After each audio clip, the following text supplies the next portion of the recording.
seja bem-vindo a mais um vídeo do Forex Social. Estamos começando mais um dia do projeto Sniper Kamikaze. Hoje, quarta-feira, 6 de julho. Julho começou quente aí, o Sniper também bacana, acertando bastante. Se você está chegando aqui agora, eu te explico. O Sniper Kamikaze é um projeto de trading que a gente executa uma estratégia que foi previamente criada já lá na primeira temporada, agora nós estamos na segunda, fomos ajustando ela, e além de mostrar a execução da estratégia, todas as operações, a gente também faz uma análise de mercado, sempre no final do dia, trazendo gráfico ali diário, semanal, para quem gosta de ter essa visão mais de swing trader que a gente fala, né?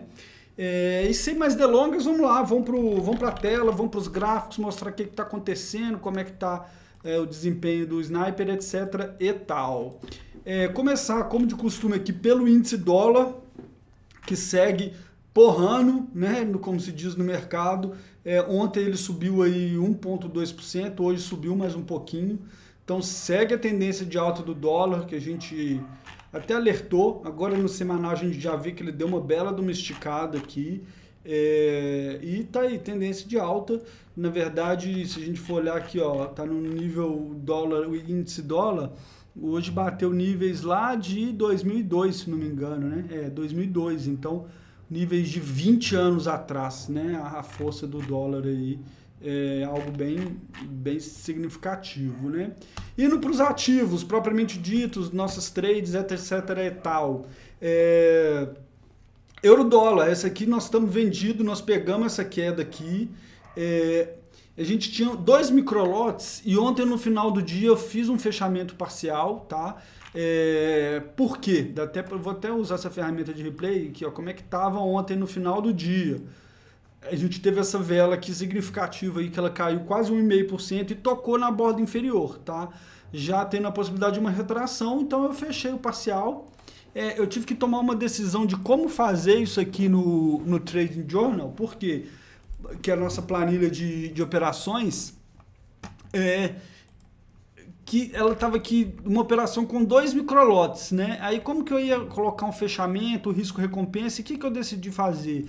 Quebrar como se fosse 2 trades, tá? Então, uma trade aqui já encerrada, que foi o que a gente fechou ontem, então eu peguei o risco aqui, que era o total, e quebrei em 2, tá? Isso, de certa forma, dá uma maquiada. Eu ainda não estou totalmente satisfeito com essa solução, porque o risco, quando a gente entrou, era um risco aqui dessas duas, né? Era aqui $35 lá, vamos colocar. Então, se você pegar nas duas, não era uma trade que estava arriscando só 17, né? Mas, ao mesmo tempo, fica difícil de colocar só um fechamento parcial, tá?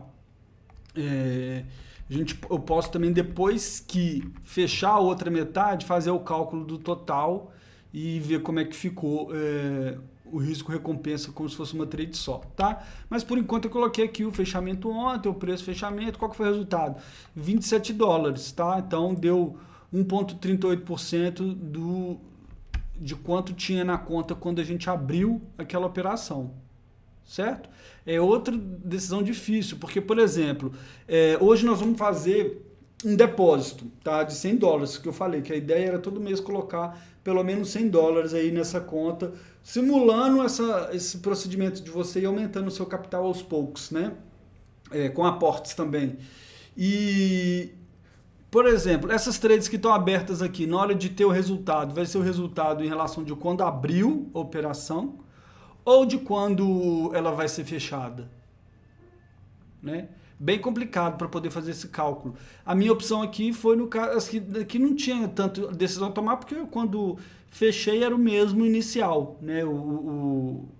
Na verdade já tinha mudado um pouco já tinha mudado o equity, né? O flutuante, mas o balance, né? Em relação às trades fechadas era o mesmo. Então eu vou manter isso, tá? Eu vou manter pegando aqui, ó, esse valor aqui, que é quanto a gente colocou lá no momento de abertura da operação, tá? Aqui, ó, o risco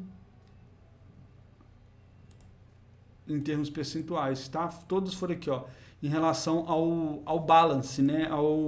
Que é isso aqui, ó, que é quanto, sem ser o capital flutuante, é o capital das trades fechadas, tá? No caso aqui, como a gente abriu elas todas muito juntas, todas aqui, era tudo praticamente a mesma coisa, né? Pelo menos essas três aqui. Essa aqui já não, né? Essa aqui já foi uns 5 dias depois. Mas aqui, esse 3% aqui, ó, foi a plataforma que fez, tá? Então, isso aqui... Ó, a plataforma me deu 3%. Isso aqui é igual a 3%. Ó. Então, isso aqui é 3%. X era 100%. Só para ver aqui, o que a plataforma usa, se é o Balance Act, confesso que eu estou na dúvida, tá? Então, se isso aqui vai ser igual a...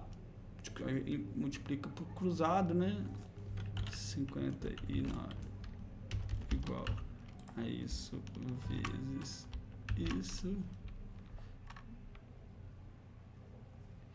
dividido por isso. Olha lá, o total era 1952. Então vamos ver se ele pega o balance. Não, ele pega o equity no momento da abertura, tá? Esse percentual aqui. Então nós vamos seguir nesse mesmo caminho, ok?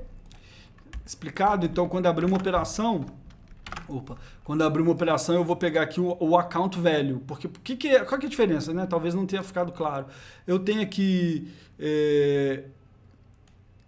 posições abertas que são um lucro flutuante, esses $129. Então, o valor é o quê? É quanto que tem lá considerando tudo que está fechado, e isso aqui é lucro flutuante, né? Esse aqui. Mas, na verdade, o que vale de valor na conta é isso, né? O que tem hoje é isso. Se eu fechasse tudo, ia ter isso, tá?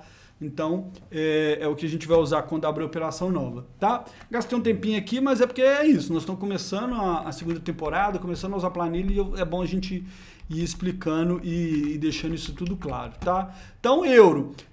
Voltando, né? Fechamos um microlote, vamos deixar aberto aqui, ó. Aqui seria mais uma posição. Outro ponto que eu queria comentar. Olha como é que você ter uma conta maior facilitaria. Vamos supor que eu pudesse estar operando 10 microlotes, que seria um mini lote, né? Eu poderia ter fechado ali 0,2 e continuado com 0,8. Em vez de fechar metade da trade, eu teria fechado 20% dela, né? Mas como aqui eu não tenho capital para poder operar lotes tão grandes, entre aspas, eu tive que fechar metade. Mas à medida que o patrimônio for aumentando, a gente pode ir nos fechamentos parciais vou só diminuindo a posição e não fechando metade dela, né? Mas enfim, segue a tendência de baixa. Agora vamos carregar essa posição, né? A estratégia diz que a gente deve carregar aqui, então também até ela voltar pelo menos aqui, né? Ela romper para cima, então ela pode oscilar aqui e tal. Nós vamos continuar segurando essa outra posição que fica. Por isso que a gente faz o parcial, né?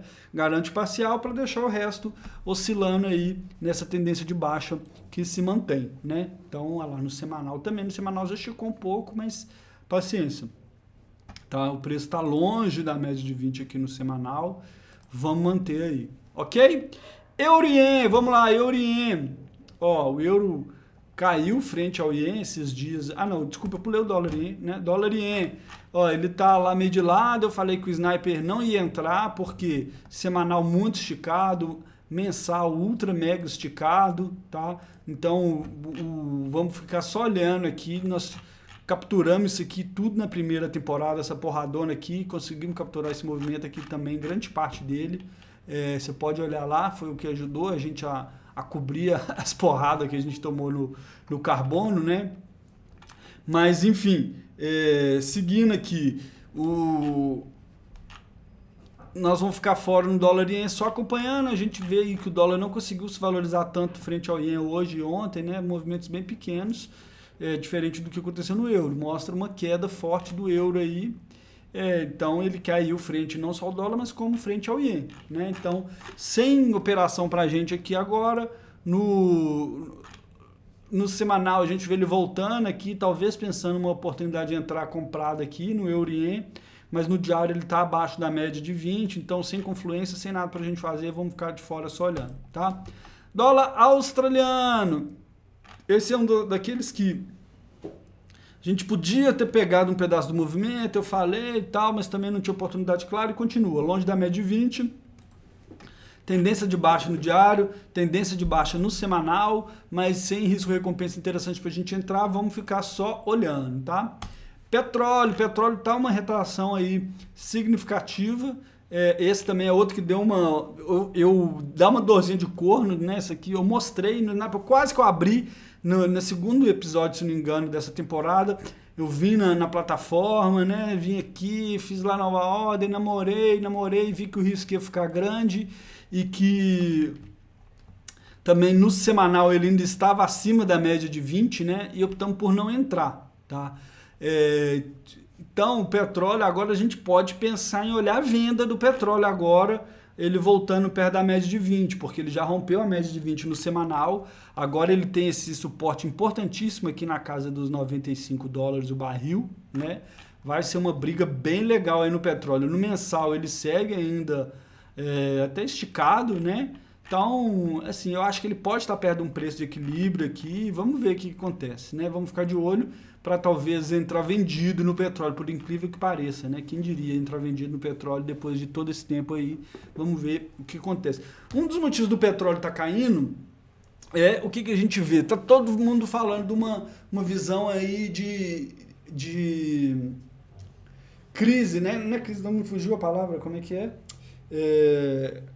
Gente, seria uma retração do PIB, já falei algumas vezes, especialmente nos Estados Unidos, né? Se vai vir a... Gente, só falei essa palavra hoje a semana inteira.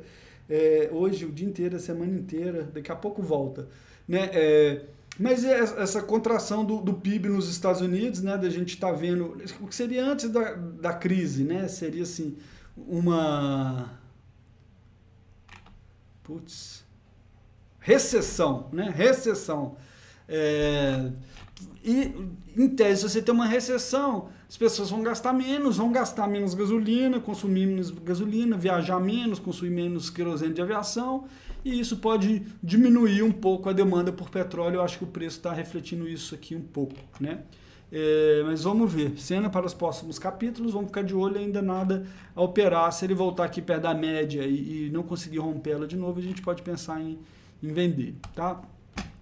Bitcoin continua a saga, essa semana pareceu que ele ia conseguir recuperar aí, subiu 4,7%, aí no outro dia ele caiu um pouco, chegou até a cair mais, apareceu o comprador e tá voltando lá perto da média de 20, né? Vamos ver o que ele faz ali.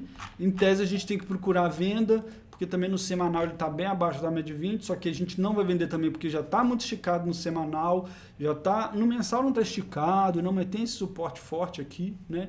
Então vamos continuar só olhando, quem sabe ele toca lá em cima e volta e dá uma entrada e as pessoas ficam mais felizes e compram o Bitcoin aí, né?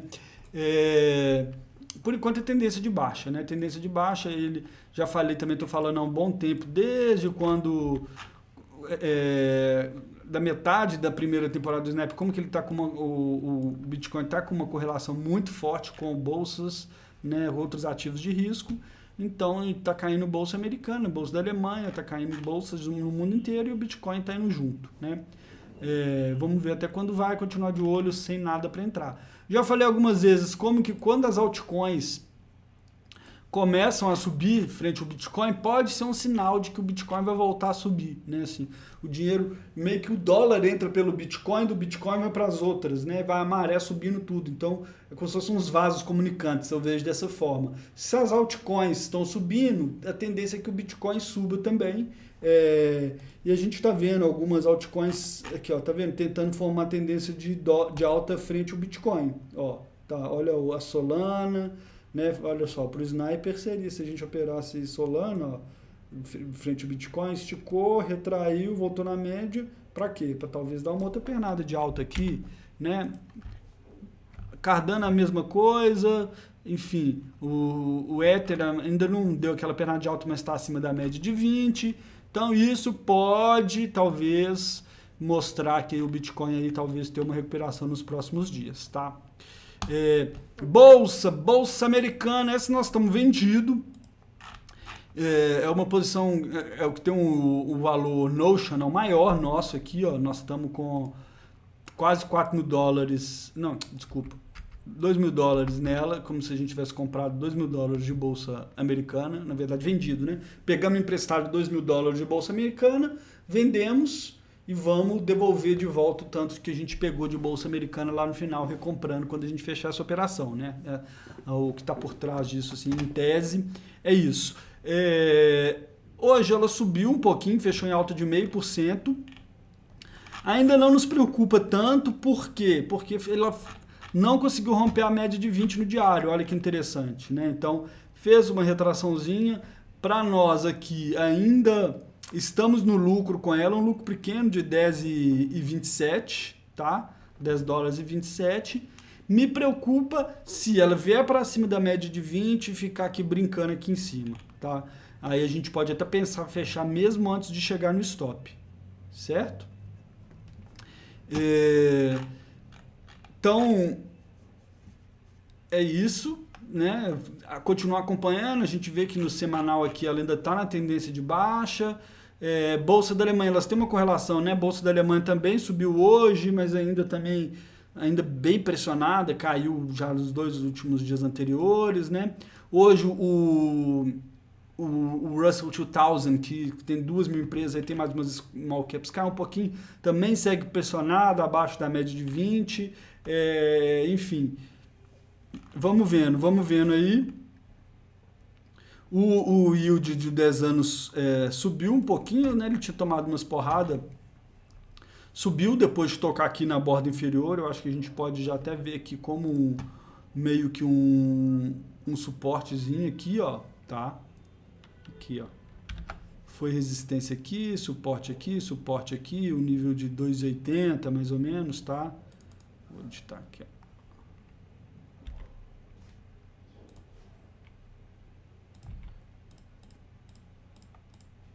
Um nível aqui de 2,80. O que é esse 2,80? É 2,8% de retorno num título pré-fixado de 10 anos do governo americano, tá? Se você não entende, é isso. E quando essas taxas sobem, os ativos de risco tendem a descer, certo? Então já foi de bolsa americana, bolsa da Alemanha, já falei mais ou menos, está na tendência de baixa, mas sem uma opção de entrada interessante para a gente de risco e recompensa. Vamos seguindo, nada muito o que falar. Bolsa do Brasil, ontem até fez um rompimento aqui embaixo nessa caixinha que a gente desenhou, mas foi meio que um falso rompimento, né? Apareceram compradores, está segurando nesse nível aqui, mas é a mesma história, tendência de baixa no diário, no semanal. O que o Sniper poderia fazer seria esperar uma coisa dele voltar perto da média de 20 para pensar uma venda, dependendo de como for o price action, tá? Eu fico bem receoso porque o meu V já caiu muito, eu acho que no mensal a gente está no nível aqui de suporte, mas talvez dê mais uma vendinha aí até as eleições, vamos ver, né, como é que vai essa oscilação de bolsa brasileira aí com eleições se aproximando. O fiscal também, as pessoas muito preocupadas, né? Olha só, esse aqui é o nosso de 5 anos, eu mostrei de 10 anos nos Estados Unidos. Esse aqui não é exatamente o pré-fixado, é o DI, né? Quanto que o mercado espera que vai estar o acumulado do CDI de hoje até janeiro de 2027. É algo parecido, tá? É algo parecido. Não é o US, não é o BR 10 anos, mas a gente vê que está aqui 12% e está na tendência de alta, né? A gente passando essa PEC que alguns estão chamando de PEC do desespero, PEC kamikaze, que é o governo dando mais dinheiro, o mercado se preocupa com a trajetória da dívida e começa a cobrar mais prêmio para poder emprestar dinheiro para o governo brasileiro, ou também esperando uma Selic maior para segurar a inflação, né? De duas uma. Eu vou até colocar aqui, ó, DR 10 years. Vamos ver se ele tem aqui. Tem ações, olha lá. Olha o yield de 10 anos do Brasil, tá? Vou colocar o 10 anos aqui, ó, 13%, tá? Olha aqui, olha a porrada que ele deu no fechamento do mês de junho, né? Mas isso aqui é quanto que tá pagando um título do Tesouro pré-fixado de 10 anos, 13%, tá?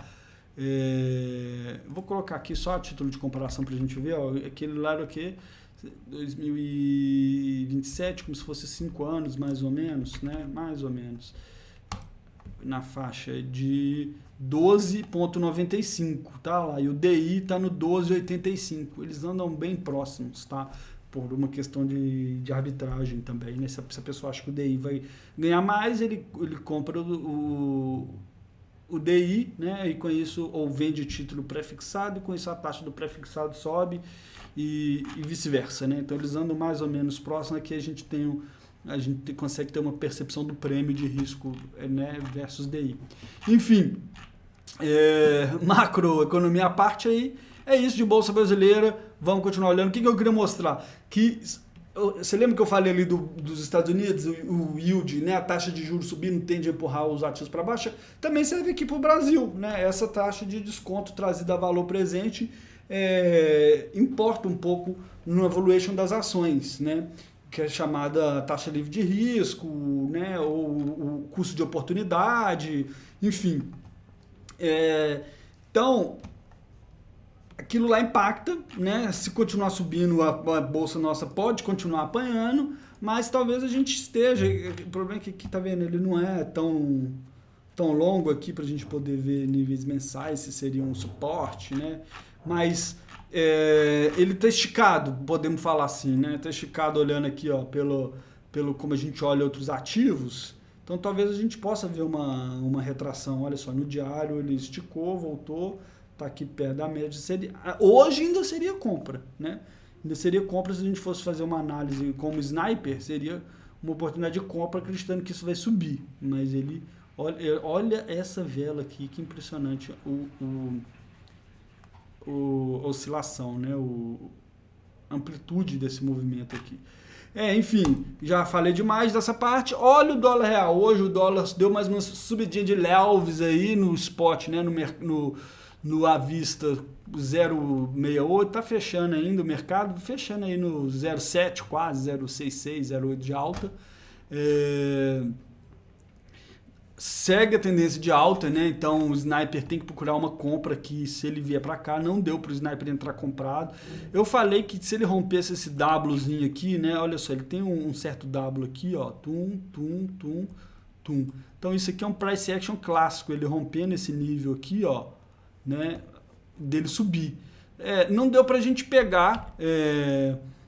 O sniper é sempre mais difícil de pegar o dólar real também por causa de horário, esse tipo de coisa, assim, talvez teria dado uma entrada aqui, mas não estava tão perto da média, né, assim, dentro da nossa estratégia, mas se ele cair e voltar mais ou menos nesse nível aqui, alguma coisa aqui perto dos 5,16, 5,20, a gente pode pensar em comprar dólar aí, se ele der essa oportunidade pra gente, né, no semanal ele ainda não está esticadão também, vamos ver, se ele retrair aí dá para pensar numa compra de dólar, tá? Tendência de alta, só não tem um bom risco-recompensa de entrar nesse momento, porque ele pode oscilar, pegar stop, esse tipo de coisa.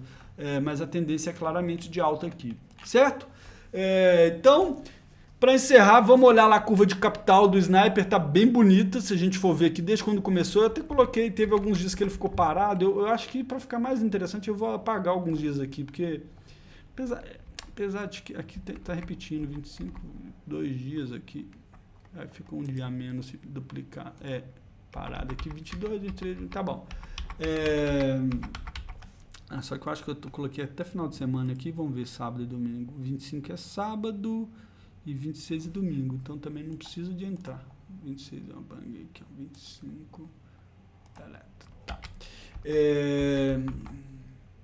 Beleza. Esse aqui é aquilo que todo dia no final do dia eu tô pegando aqui, colocando o account value, tá? Eu já tinha até preenchido, vou colocar de novo, 2111.45. 2111.45. Então a gente vê que hoje fechou com uma alta de 1.24, a nossa estratégia aí, dando um retorno aí, ó, de 8%, tá? Para esse período aqui, se a gente for pegar de quantos dias aqui, de 11 dias, né, um retorno bem interessante. Dificilmente vai se manter dessa forma, nós conseguimos pegar bem, às vezes dá sorte mesmo quando começa uma temporada nova, né? Mas enfim, vamos manter isso aqui até o final do projeto, estamos indo bacana, 8% de retorno aí, E é isso, vou manter, eu vou hoje fazer, não sei se eu vou conseguir fazer hoje ou amanhã no início do dia, fazer aquele depósito de $100, tá? E vou depois mostrar já no próximo vídeo como que nós vamos fazer esse cálculo aqui, já que vai ter aporte novo, né? Não vai dar para ser usando esse 1954, que foi quando começou o projeto, beleza? Então, é isso. O projeto não começou essa temporada, né? Ficou quebrado porque veio um dinheiro da primeira temporada e a gente depositou mais um pouquinho e acabou ficando quebrado, tá? Mas é isso. Vou ficando por aqui e até o próximo vídeo. Tchau!